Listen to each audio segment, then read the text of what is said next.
This conference will now be recorded. And there we go. So hi, everybody. My name is Kathleen Tarano. I'm from Long Island, New York.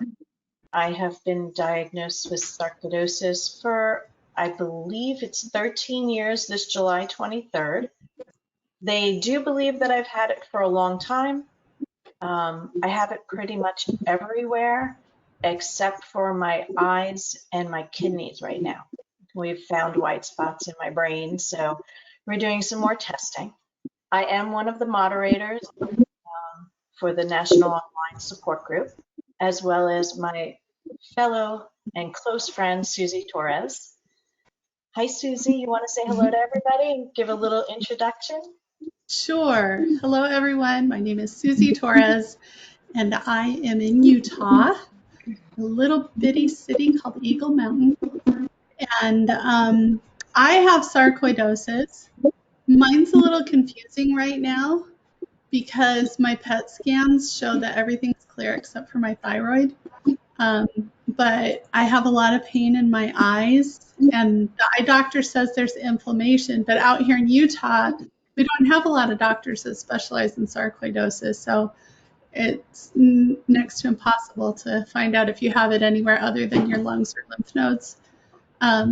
But my pulmonologist did tell me yesterday that just because my PET scan is clear does not mean that I don't have sarcoidosis in my lungs. I thought that was really interesting. How long have you had sarcoidosis, Susie? I was diagnosed in 2017, but the first time I got pneumonia was August of 1997 in Phoenix, Arizona. Huh. So I thought that was pretty strange myself. And I get pneumonia quite easily. And so that leads me to believe that the sarcoidosis has been around a lot longer than people know. I'm sorry to hear that. Thanks. And Brian, would you like to introduce yourself? Sure. I'm Brian. I'm from Orange County, Southern California. I've had sarcoidosis for 27 years. I was diagnosed 27 years ago in my lungs and the lymph nodes in the chest. And I used to have some great sarcoid doctors, and they moved on. And one was one of the world experts, Dr. Shigemitsu. He was on the world conference and all the rest, and he stopped practicing, and I don't know why, but he tended to be quite aggressive. And I went to the guys at UCLA, and I got, fellows would deal with the doctor, and they would say, well, this is what it could be, that, but one of the things she did say, it was a female, in fact, she was very good from the standpoint of monitor yourself on a PFT every 3 to 4 months. So when I go to my pulmonologist that does the PFTs, they say, my file is like that thick. It's probably the most PFTs they've ever seen in a patient. And you can actually watch the difference as you go from 3 to 4 months, depending on the meds you're on, whether your DLCO, which is a key piece that everyone should be watching, whether it goes up and down. And what is norm? Norm is 88, where they think you're fine on that, but mine dropped down to 74 at one point. And 3-month course of prednisone pushed it way back up to 110. So prednisone certainly does the trick. So finding a good pulmonologist, and I'm actually playing around with 3 right now because I get different stories, and this is the frustrating thing. The local guy says he deals with sarcoidosis, but he just believes in prednisone. That's it. Guys at USC Keck at the interstitial lung disease department want to put me onto Imuran, and then I saw a guy at Cedars-Sinai, and he was a bit wishy-washy. I'm trying to see him again in about 2 weeks' time, and after a new PFT, and I'll see what he says. But the long-term, focus of prednisone, which is what my pulmonologist is trying to do, and I heard Kevin, you were saying you want 5 milligrams on the low dose. He says, well, it's a low dose. Don't worry about it. So, it's do you worry about being on low dose, but is it helping? And that's the key to me. It's sort of not great, because I can see the difference in my PFT. It slowly starts dropping The CT had one 2 weeks ago. Of course, there's a new nodule in my granuloma in my lung, which wasn't there before.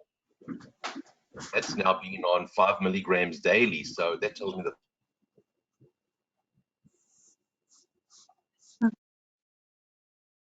Oh. Brian? It looks like he froze. I think he got frozen. 5 Maybe. milligrams is not working. So it's like, just, what the hell do you do with this thing? Terribly, a little bit more than some of the frustrating piece. I understand, unfortunately. I think all of us do. So that's me. Well, I'm glad you're joining us, Brian. Right. Kevin, do you want to say, introduce Sure. yourself? My name's Kevin McDevitt. I was diagnosed with sarcoidosis in 2010, 11. We went back. I probably had it for 30 to 40 years in reality. I've always had some lung issues. I got exposed to something camping, but whatever. I had 10 years from when I knew about it till things got interesting. In January of last year, I had a motor vehicle accident, and it exacerbated my sarcoidosis and went into a major flare-up and settled in my heart. So for April through December, I was on high-dose steroids, Cellcept, and trying to get it out of my heart. End of December, I had another PET scan, my third, and it showed the inflammation in the heart was clear. So that's a good positive pickup. But more recently, I've started rehabbing, trying to get my strength back. I've had a lot of peripheral neuropathy, where my legs have just gone, and getting a lot of strange pains in my ankles and feet. And I have a meeting with my neurologist in a month to probably talk about small fiber neuropathy, which is not fun. It's like a phantom pain, and it just aches. And when I had my socks on, it felt like my feet were on fire, and never felt anything like it before. And it's just another thing to deal with right now. But overall, I'm doing well, feeling better, coming off of one of my mood stabilizer meds, so that's been ramping down. My prednisone is down to 5 milligrams, and I'm going to be doing 1 milligram a month for the next 5 months. And hopefully I get off of it and move forward. So it's been a long, strange trip. Wouldn't wish this on anyone, but if this is the worst I got, I'll take it. Yeah. I'm sorry about the SFN, though. That's not cool. What's that? Small fiber neuropathy. I'm Oh sorry. yeah, yes, that's awful. Yeah. Thank you. Yeah. So good luck with your neurologist. If you have any questions about small fiber neuropathy, I do have that due to sarcoidosis as well as autonomic neuropathy. Okay. So if you need help or concerns or thoughts, you have my email, you have my phone number, pick it up. Okay. Thank you. Anytime. Susan. Hi. Would you like to introduce yourself? Sure. Susan Bassey. I'm from Southern New Jersey. I've been only officially diagnosed for a little over 2 years with pulmonary and lymph sarcoid. I had pretty severe symptoms that started 5 years ago, but it took a long time here to find somebody that knew what was wrong, and went through several misdiagnoses. And I think I've probably started having some mild symptoms 10 years ago when I look back. Now that you know what you have, you kind of look back, and I was complaining to my general practitioner. I just wasn't feeling good. I didn't have the energy levels and that I normally did because I was a really heavy exerciser. I road biked, mountain biked, kayak, hiking, just really busy all the time and very physical. And I ended up changing practitioners because I thought, well, she's not listening to me, but it really took a few years before I started having severe symptoms, joint pain, and then lungs and, the usual. I'm in the middle of a cardiac evaluation now because I developed some new symptoms this year. I also looking at that I have some neurological symptoms. I hear other people talking though about PET scans, and here getting a PET scan is like they almost have to have me like in a coffin before they do a PET scan. So it's interesting that maybe people in different parts of the country seem to have more access to that, or I'm not sure, but here they tend to be very difficult to get. So. And how far? I'm sorry. Go ahead, Kevin. I No, was go going ahead. to say, my understanding of, you mentioned you might have it, some heart involvement. Yes. That's usually part of the procedure, is to do the PET scan top to legs to check out the heart. Well, see here, they'll do a heart MRI before they'll do, but my problem is, and this is not new news to anybody that's had sarcoid for a long time. I know, the problem is I'm looking at it like they do every piece of my body separately. So I'm in there for every kind of scan and every kind of MRI, and when a lot of it could be resolved with one PET scan, so, I wouldn't have to go through each little piece of my body, piece by piece. Even when they do an MRI, they do one section of your body at a time. Right. It just seems ridiculous to put you through so many exposures to radiation and injections, and when you could do it like, all at one time. But that just doesn't seem to be, I've actually thought about paying out of pocket for one just so that I wouldn't have the hassle of going through this so many times. It's exhausting. Yeah, it's a lot of money. So my first PET scan was after they did a cardiac MRI and determined that I did have cardiac sarcoidosis. Okay. So if that's any consolation, that was my first PET scan. Okay. So, and my question to you was going to be, how far away are you from New York City? It takes us about 2 hours. So I'm about 2 hours also from the city, even though I'm out on the East End. So there is a doctor there, Dr. Morgenthau. I can give you his information. So he is head of the sarcoidosis clinic in Sinai Hospital in Manhattan.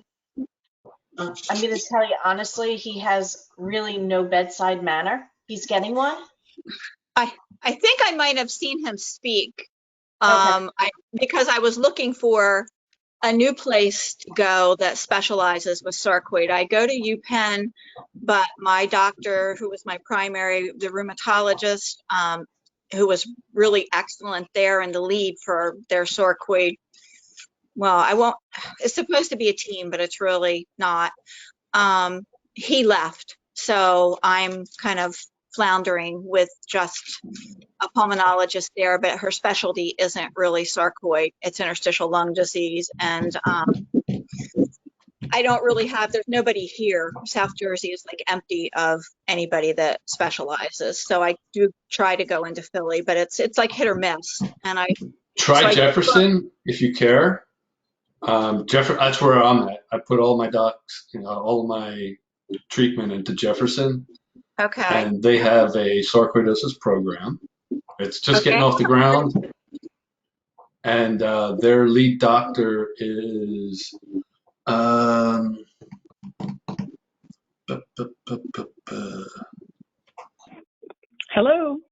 Yeah, hang on a second. I'm trying to look up the doctor's names. Dr. Perez. Okay. How do you spell that, Kevin? Perez. If you call the Jefferson Pulmonary Group, ask for the sarcoidosis program, you'll get Dr. Perez. Okay. I haven't heard of that one for some reason. I know there's one at Temple. I've looked at that one. I wasn't overly excited there. They've been doing a good job with me. I have a rheumatologist. I have a pulmonologist. I have an electrophysiologist for my heart, and a cardiomyopathy doc who's the head of the cardiomyopathy group at Jefferson, and then a neurologist, a neuropsychologist. They're all in the system, and they can all see the notes and it's all one big family. But sometimes you do have to herd the cats to get them all on the same page. Okay. Thank you. You're welcome. It's probably about the same distance as going up to New York, so it's Yeah. really your call, whatever's easier. Yeah, whichever's easier for you, honestly. It makes a difference to have all the doctors there. And just so you know, Dr. Morgenthau, although he will direct for my lungs, and he'll direct me out to a neurologist, to the cardiac electrophysiologist. My rheumatologist is here on Long Island. He really does not deal much with sarcoidosis, but has been taking some advice from Dr. Morgenthau. Because I can't keep going into the city for every little thing, if that makes sense. No, I know it's a hassle because that's, for me, I drive into Philly for, I think I have at least 5 doctors at Penn now. Jefferson does a lot of telehealth. Okay. So except for my electrophysiology appointment, Dr. Perez, my cardiomyopathy guy, these are all telehealth visits. So it's really I'll take a convenient. look. I appreciate the info. I'm willing to, look at anything actually. So Just start with a conversation. yeah. This is why we're all here. We're not doctors. We're just patients trying to help each other and support each other, if that makes sense. So It does. thank you for joining us. Thank you. And I see we have a caller. Yeah, I called in on the phone. Hello. My Hi, name's Sienna. Hi, Sienna. How are you? Nice to meet you. My name is Kathleen. Hi, Kathleen. And I know you can't see everybody, but we have a Susie here, a Brian here, Susan, and Kevin.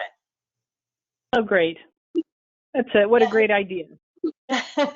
Do you want to introduce yourself? Tell us a little Sure. bit where you're Yeah, from. I'm out in Kansas actually. I see doctors at KU Med Center in Kansas City. I have a very good main doctor there, Dr. Hamblin, who I can't remember if he studied at Johns Hopkins or Cleveland, but he's excellent. Some of the other people less so, but he kind of takes the lead and advises the others. I spent a week in the cardiac ICU there back in 2018 because I had I noticed that my heart rate was down to like 30, and I actually realized that I had fainted a couple of times, but I didn't know that I had fainted because it had happened while I was lying down, strangely enough. And was advised by a cardiologist who they found I had left bundle branch block, but nothing else, told me it was from high blood pressure and said to check back with them in a month. And I said, well, what about my 30 beat per minute heart rate? And they gave me a Holter to wear for, I think, 48 hours. And I had just taken it back and hadn't even got the report. And when I fainted, they said, you should go to the emergency room. And I did. They said, you're in complete heart block. And they had my Holter read on an emergency basis and found out over the time that I had it, I had, like all 4 types of heart blocks and all kinds of arrhythmias and huge pauses of when my heart actually stopped for like 6 seconds. Crazy stuff. And they said, you need a pacemaker. Luckily, their pacemaker person was on vacation. This was in my local hospital. So they ambulanced me up to KU Med in Kansas City, and that's where I spent the week in the ICU. I had a jerk doctor there. I've posted this on Facebook, so somebody may have read this, who they did a PET scan that lit up like a Christmas tree. But he said, well, you couldn't have sarcoidosis because you're not African American, and he released me. And I had some rheumatologists who I had asked about because I have other autoimmune things. And I said, could this be autoimmune related? And they called the rheumatology team, and they were like, we'd like to have you do a CAT scan and possibly a lung biopsy. And I said, really? Do I really have to do that if I don't have, And the cardiologist said, no, I'm going to release you. It's all due to your blood pressure. And essentially, the rheumatologist called me back and said, look, we'd really like you to do the CAT scan. So I did, and then the lung biopsy. And, over the course of 4 months, because I was then an outpatient, I got the diagnosis of sarcoidosis. And by that time, my pacemaker was running something like 95% of the time. My heart just was like, the electrical system was shot. Did prednisone, methotrexate, stopped prednisone, started hydroxychloroquine, stopped methotrexate, started mycophenolate. I'm now only taking hydroxychloroquine because they advised me to stop between the COVID shots. I got the second one on Monday, so I'm going to wait a couple of weeks. And the doctor said I could see how I feel and slowly add things back on, possibly a 5 milligram prednisone and go back to the methotrexate, because the mycophenolate apparently wasn't doing too much, because I had a PET scan a month ago that I still had 6.5 SUV in the left ventricle. So I'm kind of perplexed why he would tell somebody with 6.5 SUV that they could choose whether to continue treatment or not, but I've got to go over that with him. And that's my story. Sorry. No, we welcome you here. I just want to let you know, because we missed you at the beginning, but it's not a problem. We do record these, but we do not put it up on Facebook. It's on Stronger Than Sarcoidosis' site only. It is not shareable, so you don't get a chance to click and share. All right, so, that's cool. This way we have a safe space, and if you need to, hey, Kathleen said something or Susie said something, I don't remember what it was, and I don't remember their emails, you can actually go back and listen to it. Oh, that's cool. Yeah. Okay. So sure. Thank you for sharing your story. I'm sorry that you've been through all of that. It's amazing. It's very similar to what I hear other people go through. So, It's just so frustrating that they cannot figure out how to diagnose all of us faster. I mean, yeah. I'm working on our local legislators here. I get to speak to them virtually next week for Sarcoidosis Month.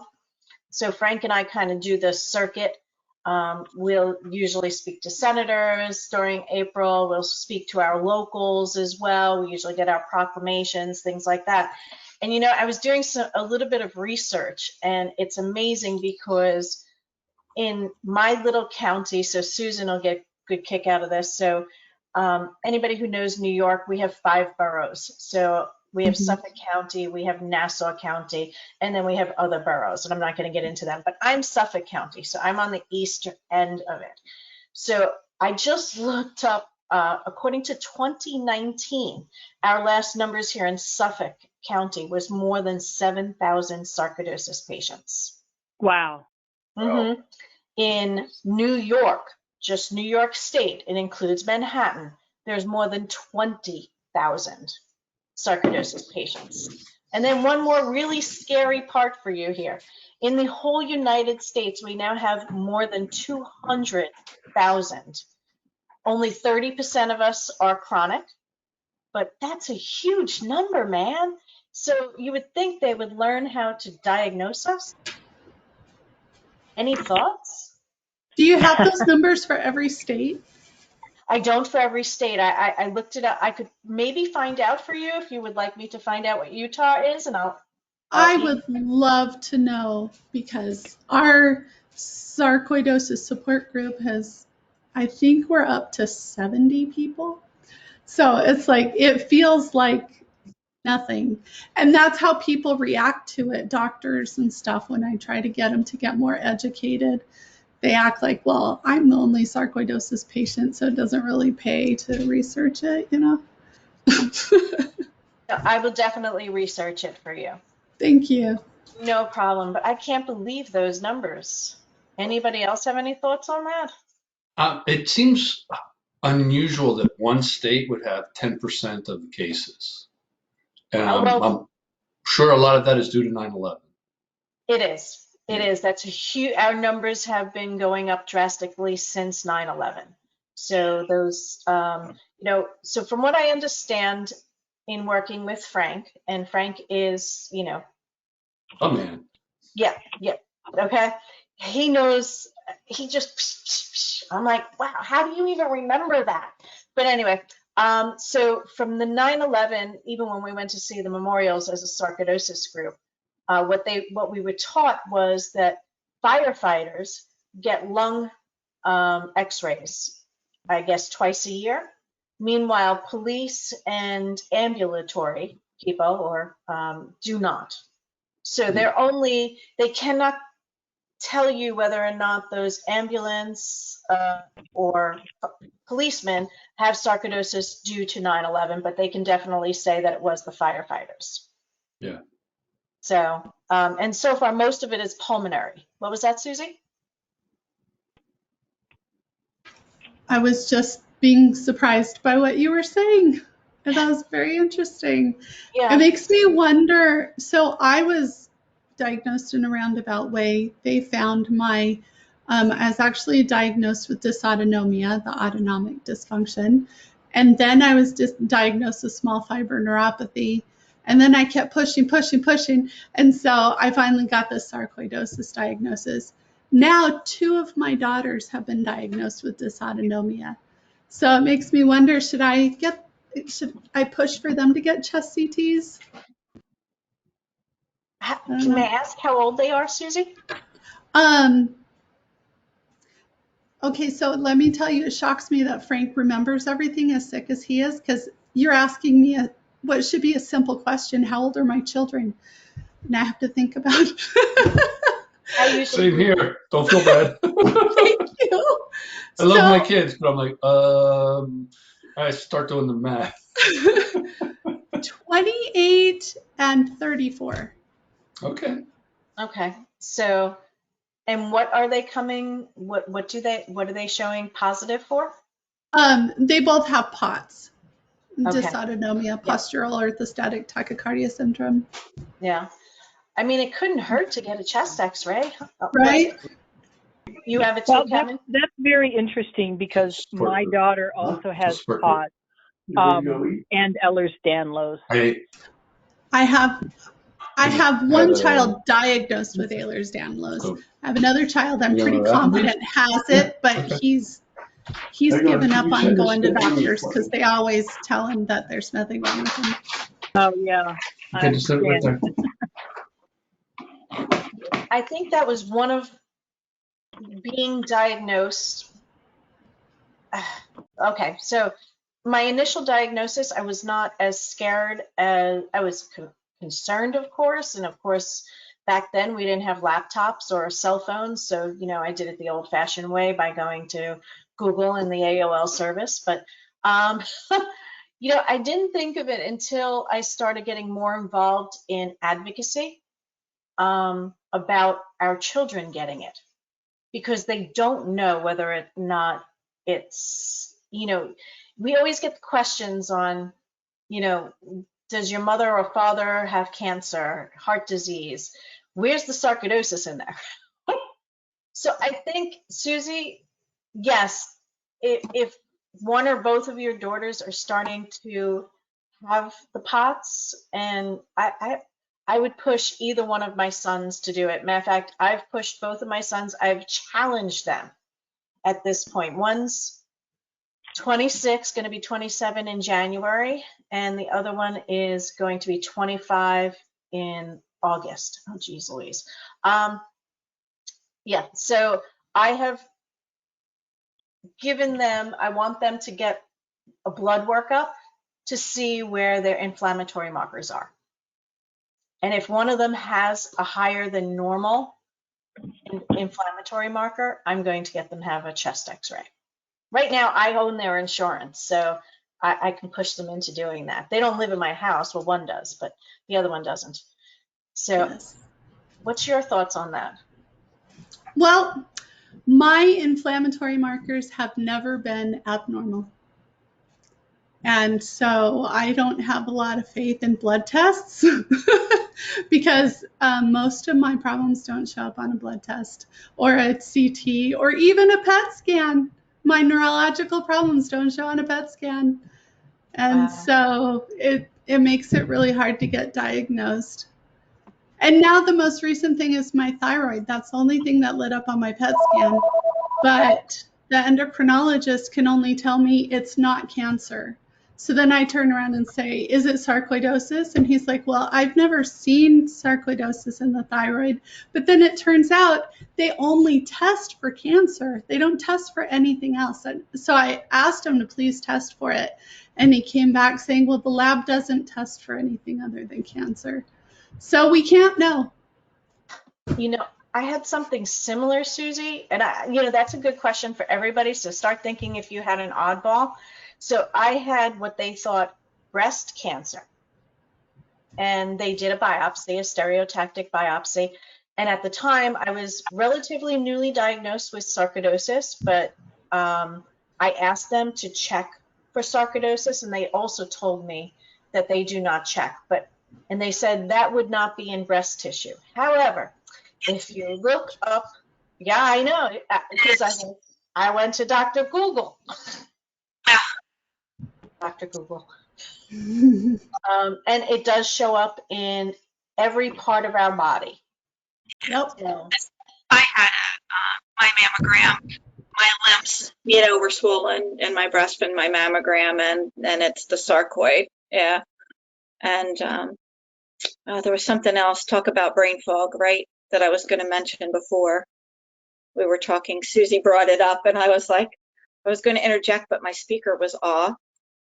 Oh, children, POTS, no. X-rays. Thyroid. It was about the thyroid, because I have one of my thyroids is full of nodules. Like they thought it was one large mass, but it's a lot of singular ones, and they wouldn't biopsy. They don't do that with the thyroid. You're right. It was only cancer that they will look at it to see if it's sarcoid or not. So. Brian, have you found it anywhere strange? Do you have children? Oh yeah, so I have three girls, 35, 33, and 28, and they don't have any symptoms at all, anything like that, so thank God.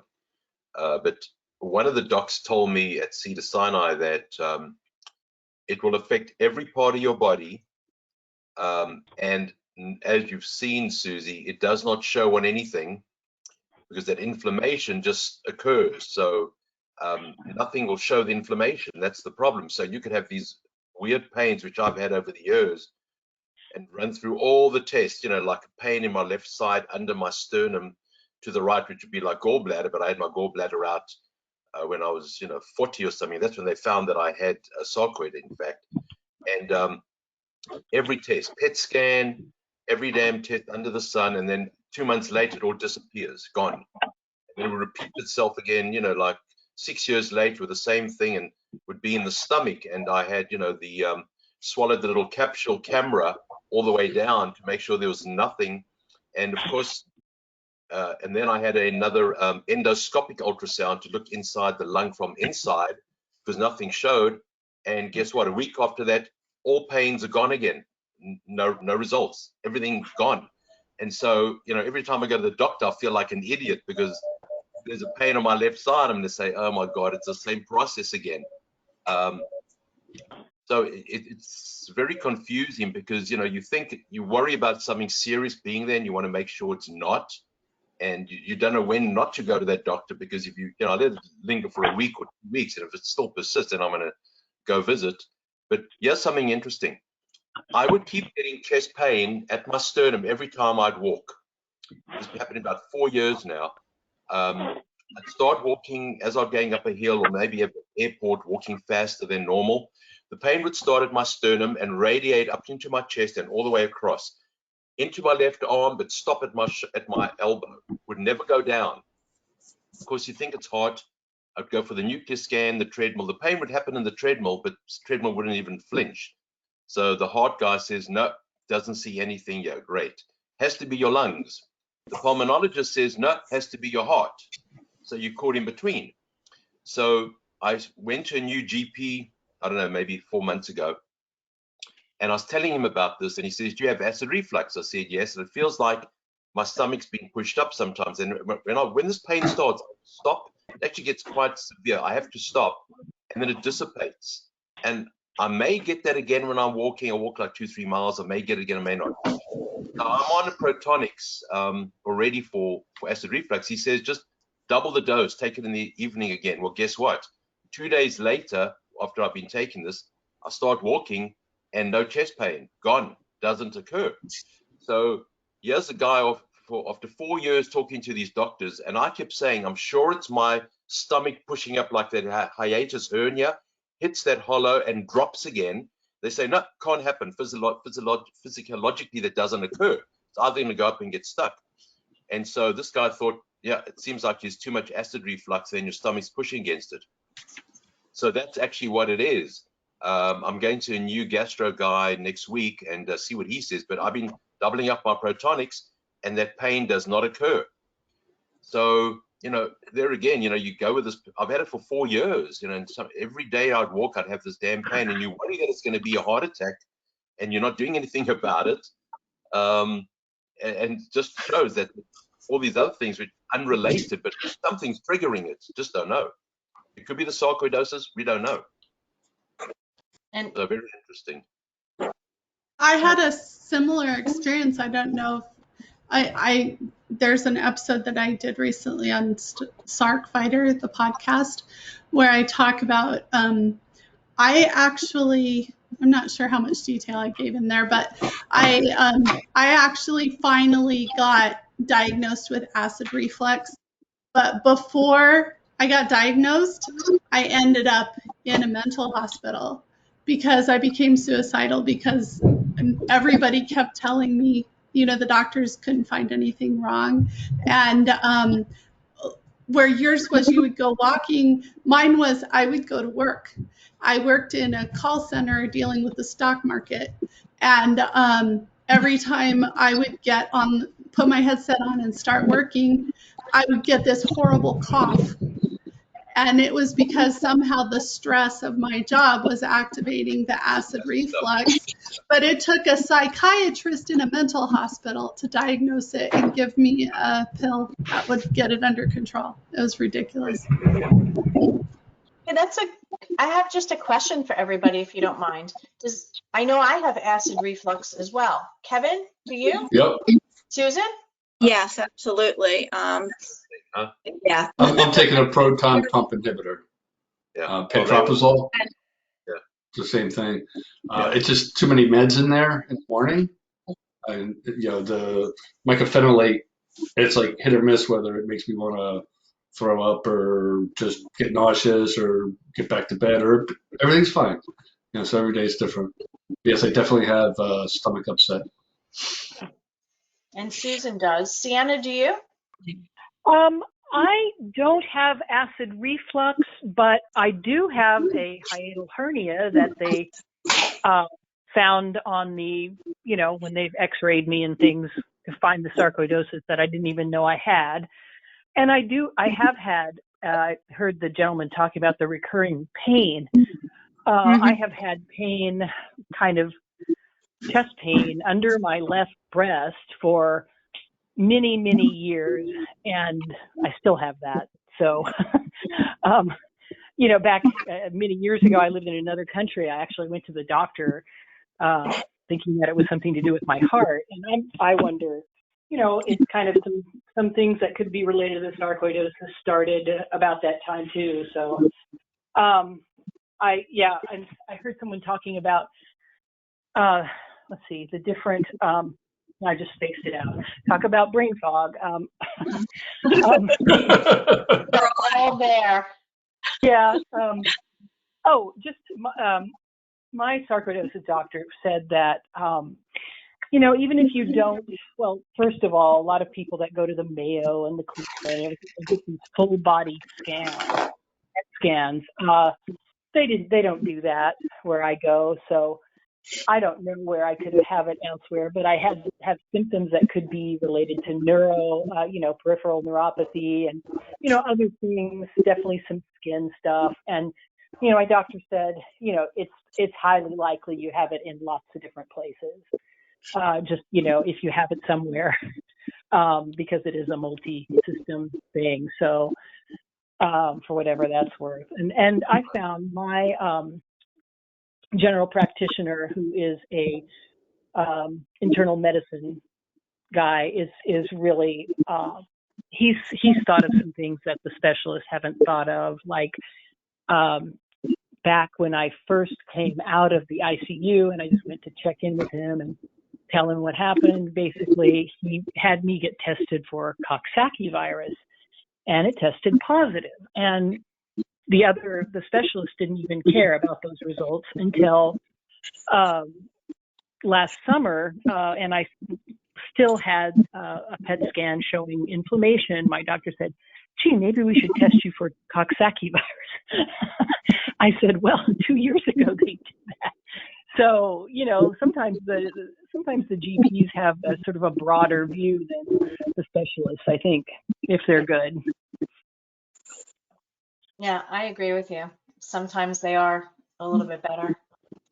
Well, I just wanted to mention the pain that Sierra was talking about under her left breast. Is I have the same type of thing, but it's usually my lymphs are swollen when I'm having that. And then it was interesting, Brian's. I've had that same type of pain. Like when I walked or was active, and it would just get worse and worse. It was almost like until you couldn't stand it, until I'd have to go like lay down for a little while, and then it eases up. Even cooking, chopping vegetables, or working in the kitchen, it would get really bad. So that's interesting to hear that you were having that issue. And so you say that when your lymph nodes are enlarged, you get pain from that? I am in my chest. It is so painful that just putting, in mixed company here, but putting on a bra is like, it's awful. It's just, yeah, I'm in a lot of pain with that often when they're swollen. Yeah. Yeah, because they've told me no, because mine tripled in size. My lymph nodes in my chest went from 8 millimeters. 2 of them doubled to 1.6, and the third one went to 2.1. So that's 3 times 2.2 or something. Tripled in size and doubled in size. And they said, no, there's no ways that's going to cause your chest pain. Well, that would definitely cause chest pain. I have to disagree. And that's the problem. So, this is the pulmonologist telling me that. And then, of course, your lungs will not give you pain because there are no nerves in your lungs, unless it's the pleura, which, it's pleurisy then. Right. Normal granulomas in your lungs should not cause any pain. Obviously, it limits your breathing, and that's where I'm out of breath. And that's the piece where sometimes I'll wake up in the middle of the night and I'm like trying to catch my breath, and it's like, oh, what the hell's that, and then it dissipates. But yeah, that you get these mixed answers, and they don't have answers, and that's the trouble. That's what's so frustrating. And you get a different answer from everybody that you talk to, every doctor. But my pulmonologist does. She agrees. I talked to her about the discomfort and how bad it can get sometimes, and she seems to think that that's a normal reaction. Yeah. But also, I was talking to my radiologist, and he was saying that because they reduced a little bit, but it's only 5 milligrams. To me, I thought that what they should have done is put me on 40 milligrams for like 2 months, then taper down to try to get the nodules to drop in size, which I'm actually going to try now. I'm going to just do it myself, self-medicate and go off the stuff. But the radiologist, who is a friend, says that he doesn't know if they will actually reduce back to where they were. He thinks once they get enlarged, they scar, and that scar tissue will keep them enlarged. Now, it has reduced a little bit, but he doesn't think they'll go back to where they were. So, don't know. Interesting. Hey, Susan, I wanted to, oh, I'm sorry. Go ahead, Brian. That's just someone else is coming on. So. Oh, I just wanted to make a quick comment to Susan that I've actually had discussions with the women in my Utah sarcoidosis group. And it's pretty common that women with sarcoidosis stop wearing bras because the elastic around your rib cage hurts the lymph nodes. It's really painful. And, my last 3 years of working, I'm retired now, but it was just horrendous trying to get to work every day and, you know, go to meetings and be, you know, professional and dressed, and just, you know, sometimes my body just doesn't like any of that. Yeah. No, unfortunately, we definitely know that.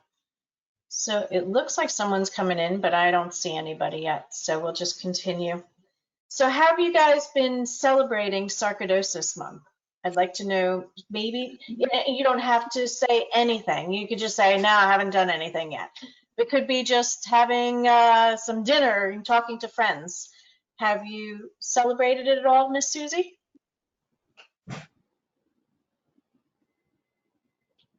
Sorry, had to unmute myself. So my nurse, I am so spoiled by my home health nurse. She has made me 2 of these t-shirts.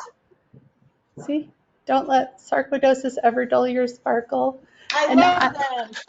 thank you. I love them so much. The first one, so talking about lymph nodes again, has a round neck. And I always feel like I'm being strangled if my shirt is too close to my throat.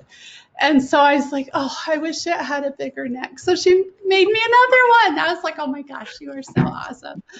And then the other day, FSR had I guess that was Tuesday afternoon. They did, I don't even know what to call it, but we had a Zoom meeting and they split us out into groups and we were on teams, and it was, what do you Was call it trivia? that? Thank you. I was like, there's a word for that. They had the trivia game. Yeah. And that was a lot of fun. So I've been trying to wear purple every day, remind everybody about sarcoidosis. And I haven't posted on Facebook every day, but I try to post occasionally to, I'm sure all my friends are like, okay, Susie, we got it. We know what sarcoidosis is. Well, it looks like you're off to a good start this month. Keep going. Brian, what about you? Yeah, I haven't done anything. Sorry. That's okay. You can raise a glass after this, Absolutely. even if it's water. Cheers. I did go out and buy some purple, and I've been trying to wear it as much as possible. Good for you, Kevin. So I have one shirt that says "I'm fine," and the "fine" is made up of different words like F, you know, fatigue and tired and hangry, and it's pretty cool. And then I have another one, Sarcoidosis Warrior, that has like a flag on it and things like that. So yeah, I'm definitely wearing those out and washing them and putting them back on. Has anybody ever asked you about them yet? I've had a couple of people inquire, like, you know, they just can't pronunciate it. And I just tell them what it is, and you know, it's National Sarcoidosis Awareness Month, and we're trying to get the word out. That's And it's usually fantastic. a fun conversation. It definitely is. Hi, James. Susan, what about you? Have you celebrated it at all, or? I started celebrating in March, I think. I did a podcast with John Carlin in March. I did a lot of posting in March about April being Sarcoidosis Month. And then I did on the Sarcoidosis film site, I did a post on there. They showed why sarcoidosis awareness is important to you. So I had my purple shirt on and I did my blip on that too. So That's great. That's fantastic. Sienna, what about you? I have to say I've done nothing. I have been immersed in the medical issues of my daughter. And in fact, I'm going to sign off now. And she's actually in the hospital getting a nasogastric clean out done for her in prep for a thing tomorrow. She has all kinds of issues and, you know, talk about inflammatory stuff, celiac disease, chronic constipation, Ehlers-Danlos, all these things. And we've been trying to get it all figured out for like 3 years. And she's having an endoscopy, colonoscopy tomorrow, and she's 15, so she's really fine, and she spent the night there herself last night, but she wants me to go back. So I'm going to drive back to Kansas City and spend the night with her there. So I'm going to sign off and do that. But Okay, good luck. I'm right now, as we speak, looking for a bracelet that I have that is purple for sarcoidosis. I'm going to wear it back to the hospital. Sienna, it was wonderful meeting you, and I do hope you join us again. Our next meeting is May 4th, which is a Tuesday, if available. All righty. Well, thank All you right. so much. It was nice meeting you all. Have a good evening. Prayers and thoughts for you and your family and your daughter. Thank you so much. Bye-bye. Bye. I just wanted to point out that we have 3 people on this call that have done a podcast with John recently. Awesome. I haven't listened to the other ones. I'm going to go do that one here. But yeah, it was the easiest thing I ever did. It was just a conversation, and told him the stories like you can't make this up. And I think the title was his sarcoidosis spread from his finger to his heart. Oh, that's fantastic. John's a great guy. It was a lot of fun, and he's moderating a panel on sarcoidosis and steroids. Yeah, I saw that. I want to listen to that one, definitely. Yeah, you can register for it on the FSR website. Okay. And it's going to be April 27th at noon Eastern Standard Time. Oh, good. Yeah, I've got that registered. Yeah, there we go. Diane. Hi, Hi, it's Kathleen. How are you? I'm good. Can you guys see me? No, Oh. we can't. You can't wait. I'm not used to using an iPad, so Somewhere on the bottom, maybe. There you go. Now we got you. gosh, I thought I could just lurk, but I'm out in the open now. Welcome to our group. How are you? I'm well, thank you. Nice to meet everyone. So we were just talking about what we've done for April is Sarcoidosis Month. Have you been able to do anything? Oh gosh, I'm pretty new at this, so I'm just, haven't gotten that far. Still trying to figure out my treatment and newly diagnosed. I'm from in the New York area. I live in New Jersey. So I'm What part of New Jersey? I'm sorry? Part of New Jersey? Bergen County. Okay. Susan is from South Jersey, correct? Yes. Yeah. Hi, Diane. Jersey girl, hi. How are you? Good. So, I just recently got diagnosed with cardiac sarcoidosis, and I have pulmonary involvement, and I'm just kind of wading through all this information, the Facebook pages. I saw this advertised on the Facebook page. I'm trying to line up my doctors. Got diagnosed through a PET scan and an MRI combined. Was undiagnosed for 2 years. I used to be a competitive tennis player, and so a lot has changed in these 2 years until they could figure out what was actually going on with me. So, but yeah, just trying to get as much information as I can at this point. Well, welcome. This group, we are all patients, but we're here to help each other. We're all different. We're all different snowflakes, but sometimes we find similarities. Like we just found one, and I'll come back to it in a second, but it seems like all of us have reflux. So that's an interesting thought. It's just, I kind of creep the Facebook pages. I do put stuff up there, but not as much as I want to all the time. And I've been noticing little differences, and like I'll say that I have the MTHFR C677 gene mutation. And somebody will be like, oh, me too. Oh, me too. And I'm like, oh my goodness, it's amazing. I could spend hours on it. It's very sad. But welcome to this group. Ask anything you want. We all can, if we don't find the answer for you. That's awesome. And Diane, I also have cardiac sarcoidosis. I had a pacemaker implanted last April, and I just recently got it out of my heart. So if you have any questions, feel free to reach out. Thank you. Yeah, I appreciate it. I actually lined something up at the Cleveland Clinic Oh, to drive good. out there and meet with some of the meet with one of the cardiac one of the cardiologists that have experience in that, because unfortunately my doctor has no experience in it. My rheumatologist had one person with cardiac sarcoid come in. So I'm trying to, and I'm also meeting with, and I don't know, Susan, if you have heard of this person, Dr. Morgenthau in Mount Sinai in New York City. Oh, you have, Kathleen. Yeah, Kathleen That's has too. Kathleen's stuff, yeah. I had looked at him as well. Yeah, What do you guys think of him? I had problems at the beginning, so like 10 years, well, maybe more like 8 years ago. I've since gone back to him, and I've been back with him almost 3 years now.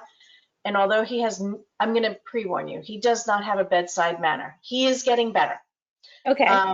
But he's brilliant. If you can take someone not looking you in the eye, someone constantly typing what you're saying, and he is listening, then he's the go-to guy. He really is. Okay. He has everybody in his pocket. So he's got the cardiac electrophysiologist, the neurologist. Everybody's right there in Mount Sinai. That's probably the best I like about it. And after I was able to see him and started my relationship back with him, I've now been under teledoc for the past 2 years. Okay, great. So I didn't like him at first, but he's starting to come around and be, I don't want to say normal because I'm not normal. Yeah, I don't know how else to explain it. He's just so brilliant that it doesn't seem like he's normal. Does that make sense? I think brilliant people are like that sometimes. Yeah. So as long as you can deal with that, I couldn't when I was younger, when I was first diagnosed after his boss passed. So I left him for a while, but I wanted to try no medications. I was trying holistic anyway. Right. So, but I do like him. I really do. I really feel he thinks about his patients and he works with you, and he will answer your questions. Okay. And on the patient portal too. That's important to me. So he answers it himself, not his LPN, not his RN, not his secretary. He answers them. Okay, That's great. really good. What's that, Susan? It's really good that he answers him, because often I might have a good physician, but I can't get to the physician through their staff. And, that makes a world of difference. My rheumatologist used to answer himself as well, and he would even call you back at 10 o'clock at night. He was really great, and I was spoiled. So now it's hard to move on to somebody else.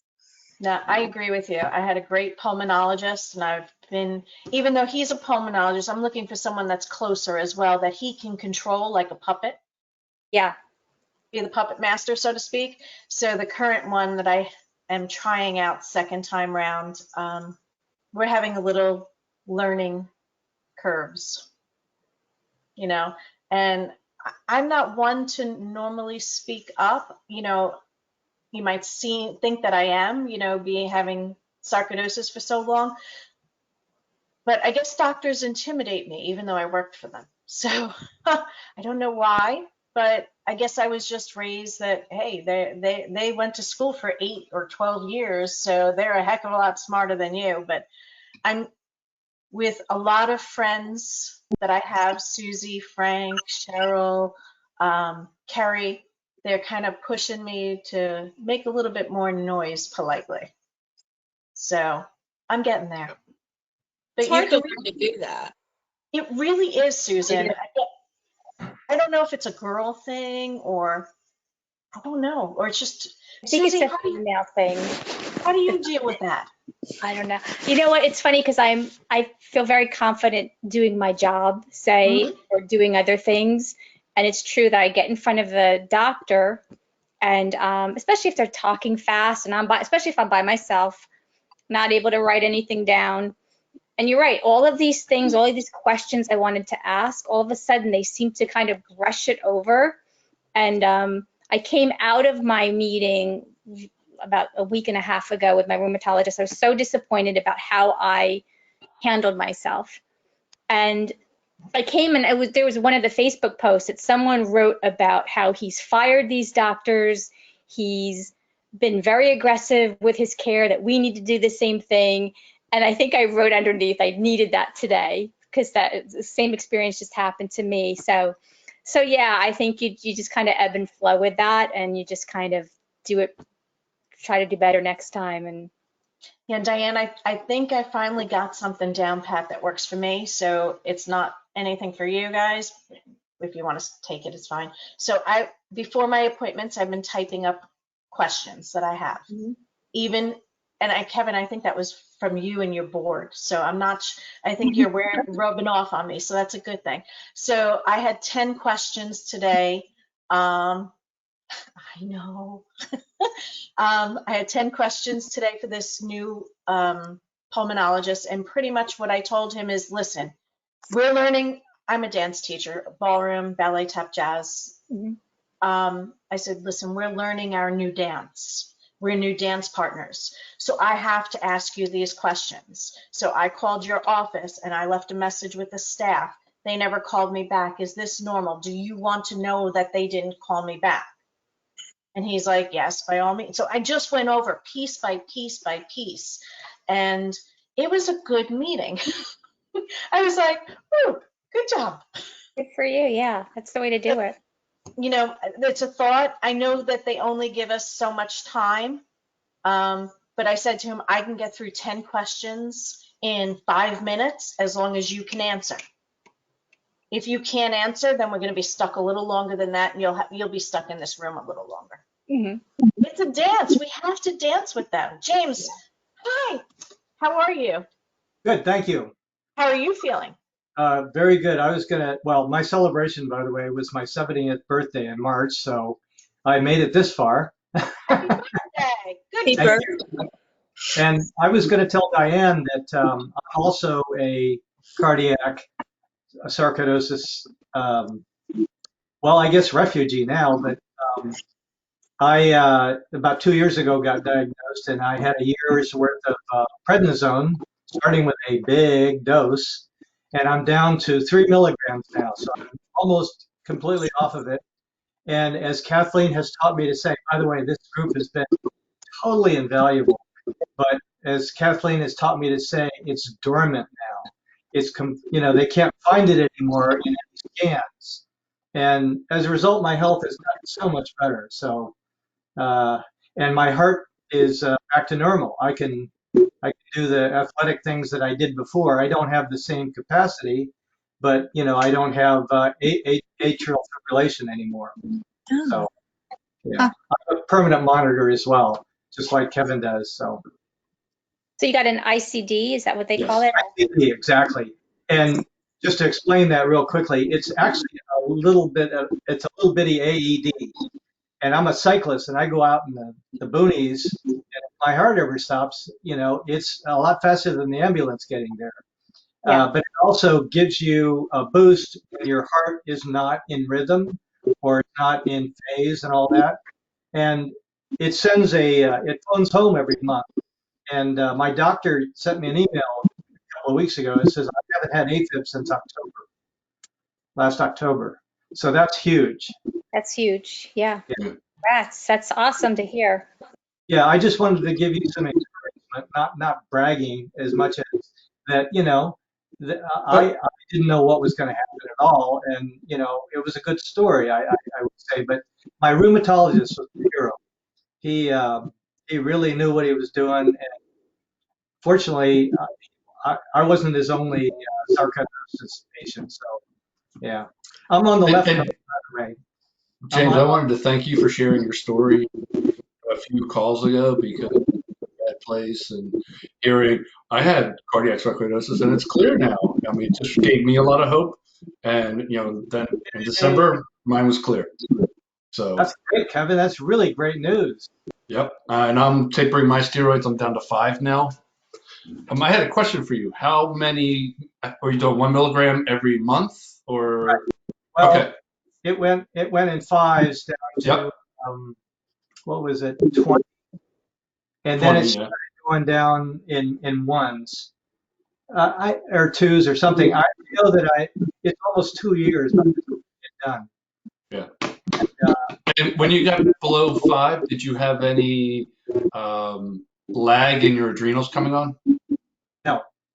no, everything. In fact, I just had blood work, and everything is totally back to normal. Congratulations, that's great. Yeah, I was worried about that too, Yeah, because that's where I am right now. I'm at 5 for the past 2 weeks. And I've got 2 more weeks at 5, and then I'm going to 4. And then I'm getting blood work to check my cortisol levels, make sure my adrenals kicked on.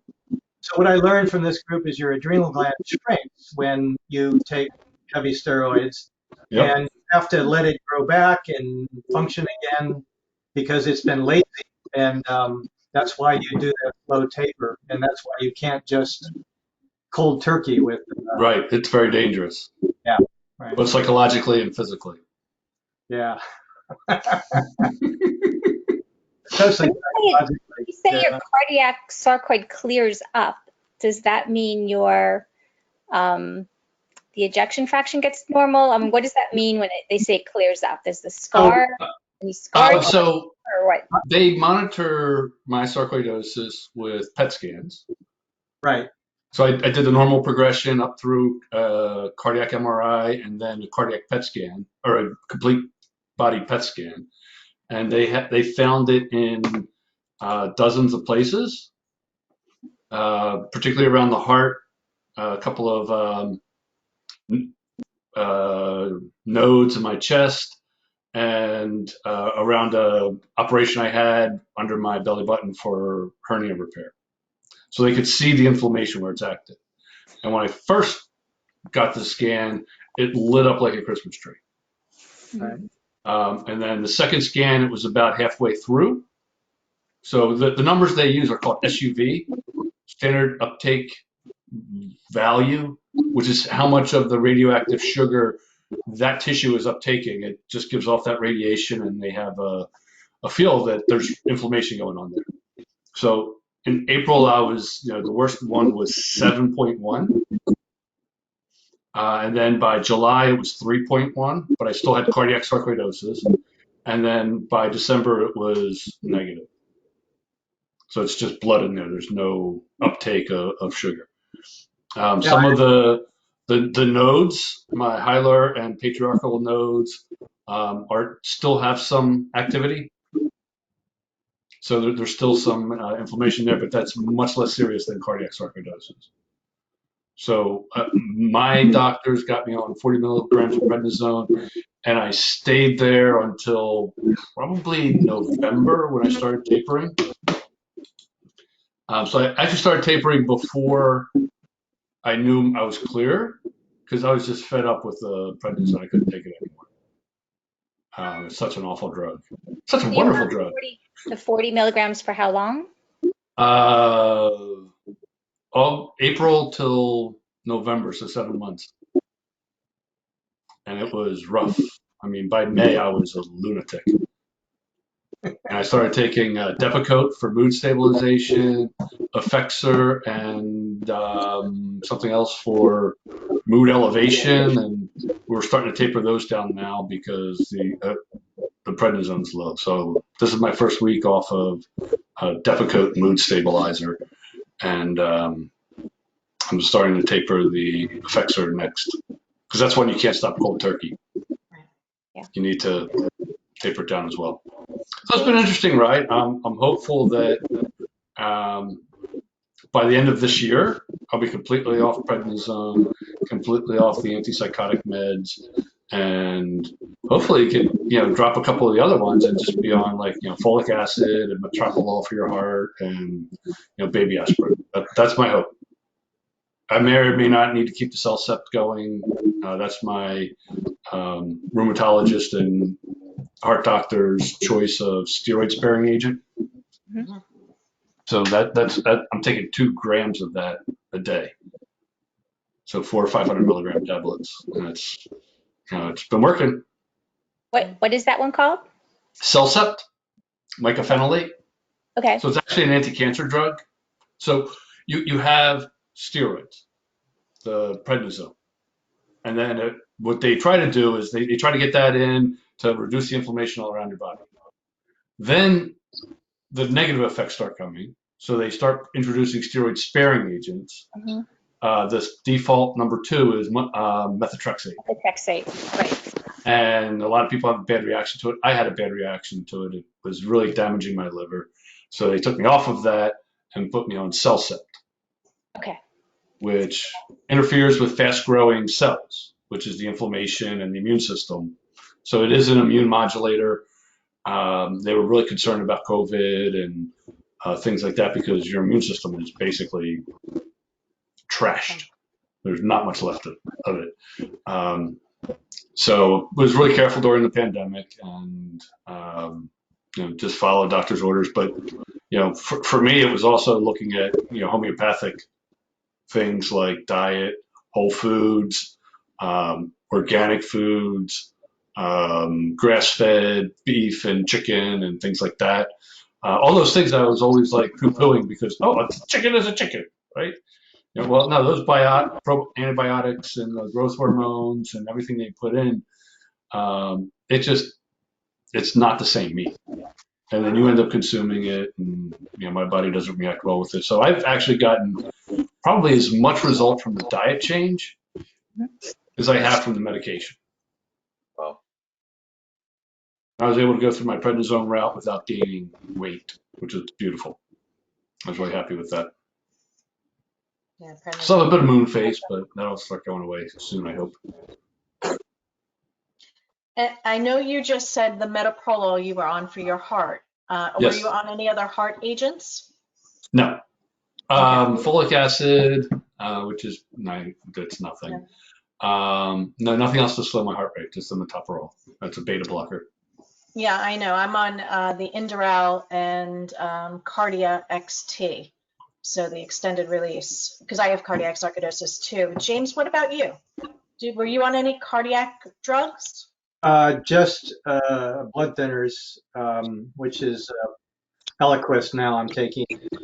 I was taking Pradaxa, but it just did horrible things to my lower intestine. So, but I really don't like blood thinners, but they have made a difference. I can tell. Yeah. Okay. Are you on a beta blocker, James, or No. anything else? Just No. just a blood thinner. Right. And just to follow up, same as Kevin, they monitored my situation with PET scans, and those, I'll never forget. I had to drive into downtown San Francisco to get the PET scan, and I was on my way across the Golden Gate Bridge, and my phone rang, and it was the doctor who gave me the scan, and he said, "You're not going to believe this. It's gone." He actually called me. He was so excited that the scan was clear. But like Kevin says, they put a dye in your blood that's radioactive, and so it lights up any tissue like that. And when it's clear, it's just there's nothing there. It must have been really quite a surprise to them. So anyway. That's great. That's a great story. I'm having trouble on the, I'm not on a beta blocker. I'm on a ARB, like an angiotensin 2. Just because when I got put on the prednisone and I was on the metoprolol, I had massive heart palpitations from it.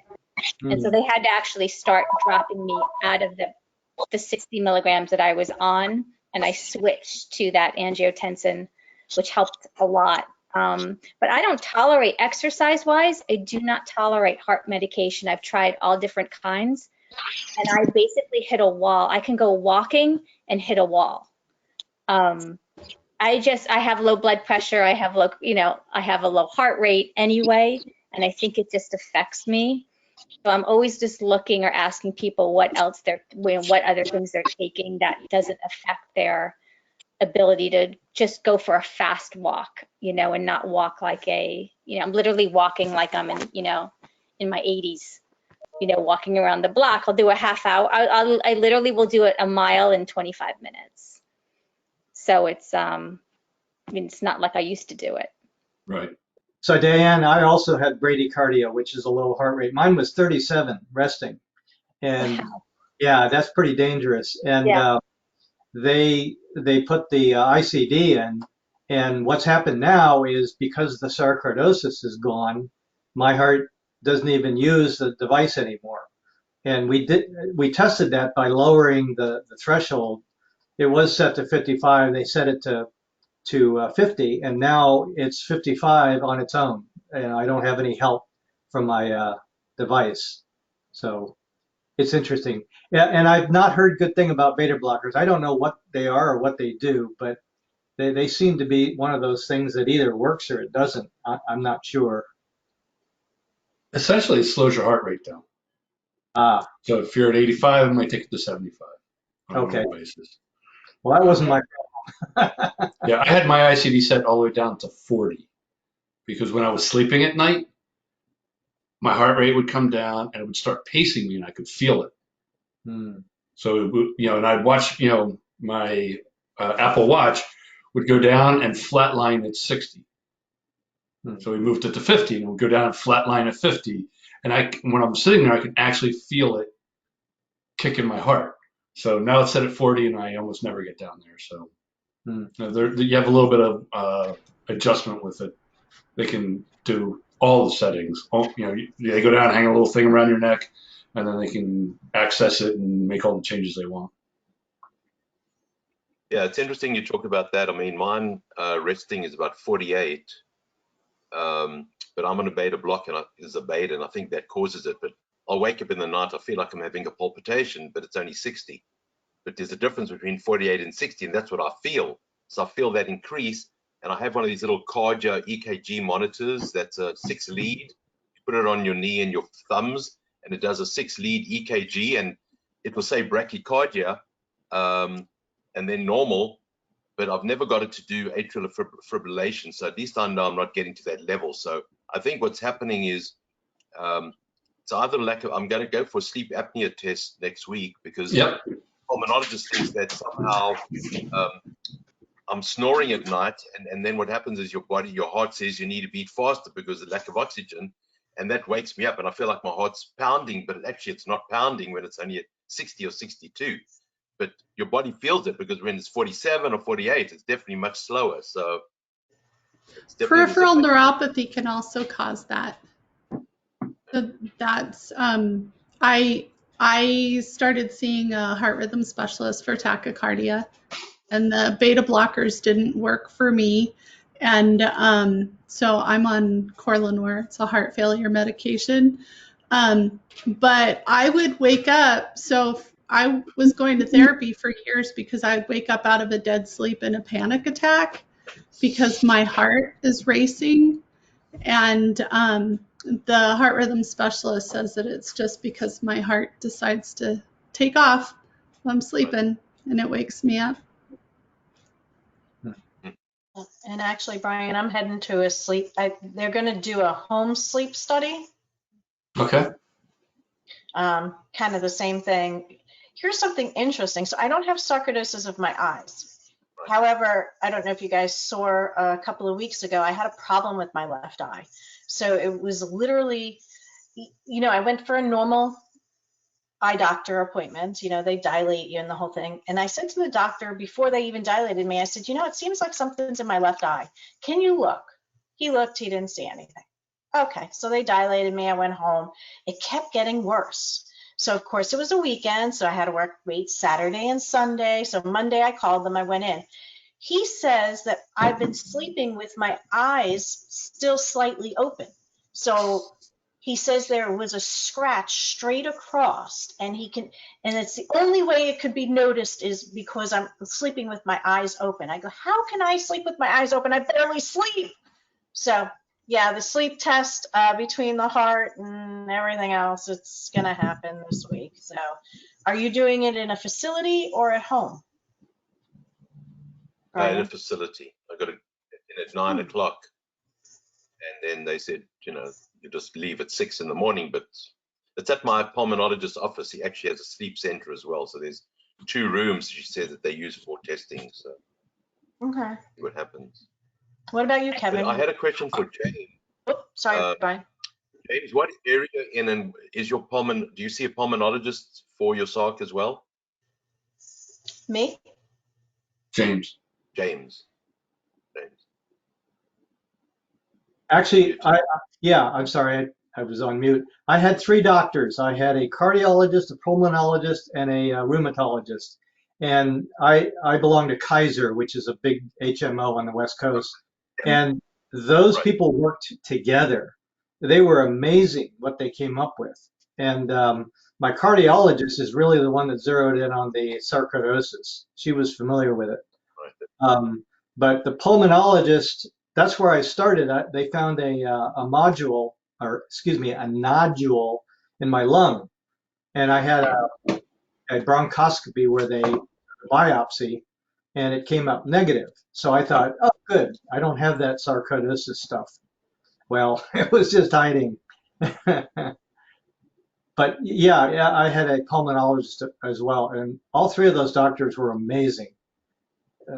I felt like I was in an episode of the House Doctor, the doctor who figures out stuff that nobody else can. Everything. I'm extremely lucky and grateful for that. It takes a lot of analysis and a lot of patience to figure that stuff out. It does. And I really am so grateful that you continue to come on with us, James. It really does mean a lot to me and to everybody else. Well, it's my way of giving back, so thank you. And he's hope, right, in a nutshell. It's the I Dream of Jeannie, rub the bottle.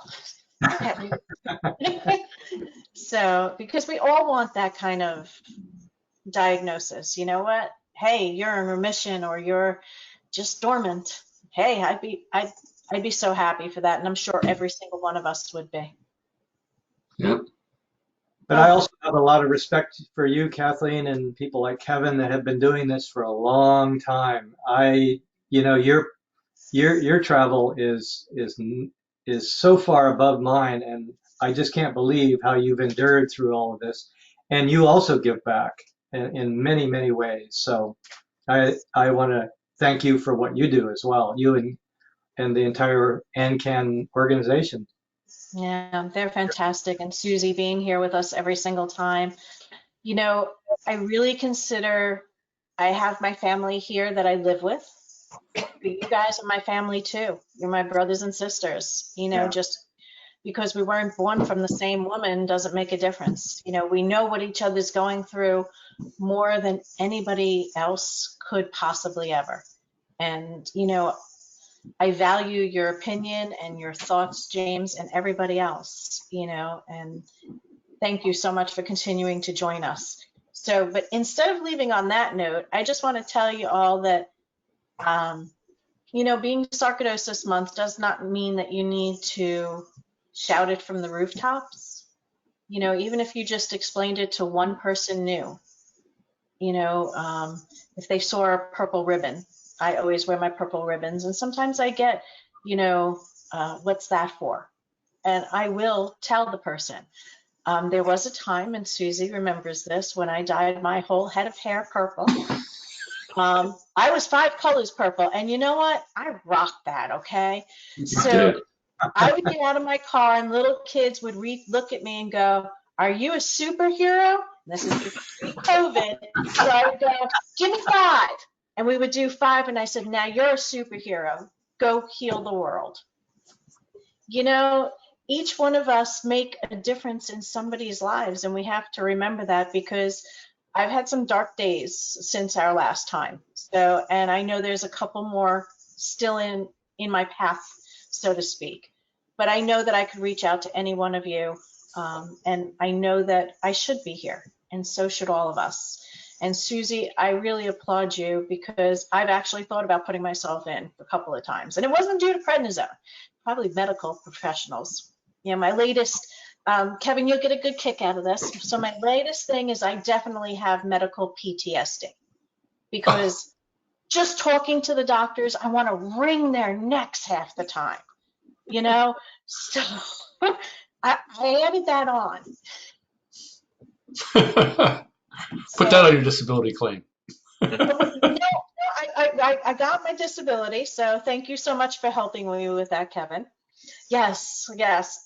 I should have stayed on unemployment though, and I'm not going to push it for New York. Kathleen, I know, Kevin, I can't do it. I just can't. you. Kevin's going to push me into it. He keeps telling me I can get both of them, but I just can't. I don't know. I just can't. It feels wrong, but if they're going to give you money, take it. I know, but it just feels wrong, so I'm going to leave it for the people who really need it. Okay. I don't. I got you guys if I need help. You'll send me a can of food. All right. So on that note, Diane, please, anytime you can join us, you're more than welcome. As you can see, sometimes we laugh, sometimes we cry, sometimes it's all over the board, but I'm glad this was a small group. Brian, I don't think I ever got to speak to you much in the past, so I'm thrilled to have met you. So thank you so much. And hopefully you guys can join me May 4th, or myself and Susie. Susie, was that what I just said before? Help me, help me. That is what you said before. It's the first Tuesday of the month. Yep. So. And third Thursday. But isn't May 4th, May the Force be with you or something like May that? the 4th be with you. Yes. See? It's Right before Cinco de Mayo. So it's a Star Wars day. Maybe I'll bring my Yes. husband so he can. Yeah, it's Star Wars, right? Everyone needs to come dressed as Yoda, right? There we go. Just Baby kidding. Yoda. All right. On that note, guys, it was wonderful this evening. Thank you so much. Thank Kevin, you, we'll touch Kathleen. base anytime when you're ready, okay? Thank We you. have Great to stuff meet going everyone. on. Good night, Diane. Good night. James, thanks again everyone. for coming in. Bye, Brian. Hi, guys.